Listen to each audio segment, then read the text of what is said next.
एक गांव में एक बहू रोज सफाई करती थी।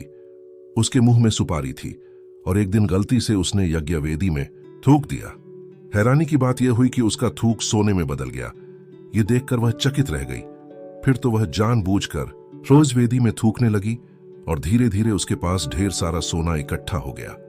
यह खबर आग की तरह फैल गई और गांव की अन्य महिलाएं भी अपने अपने घर की यज्ञवेदी में थूक कर सोना बनाने लगीं।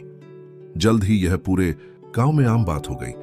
लेकिन एक महिला थी जो ऐसा नहीं करती थी। दूसरी महिलाओं ने उसे बहुत समझाया, ताने मारे, पर वह कहती, मैं अपने पति की अनुमति के बिना यह काम नहीं करूंगी और मुझे पता है कि वे इसकी इजाजत नहीं देंगे।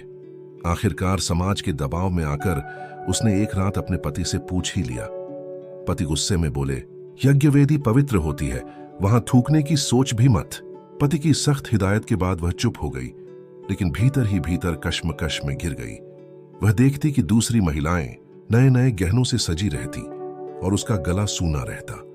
उसे लगा कि शायद उसके पति का निर्णय गलत है और वह दुखी रहने लगी। धीरे धीरे वह बीमार पड़ गई। पति उसकी स्थिति समझ गए और एक सुबह ब्रह्म मुहूर्त में पूरे परिवार के साथ गांव छोड़ने का निश्चय किया।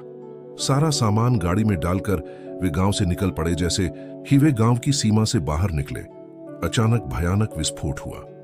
मुड़कर देखा तो पूरा गांव आग की लपटों में घिरा था। वे हक्के बक्के रह गए। अब उस महिला को अपने पति के निर्णय का महत्व समझ में आया। वास्तव में इतने दिन गांव बचा रहा तो केवल इस कारण कि उसका परिवार गांव की परिधि में था।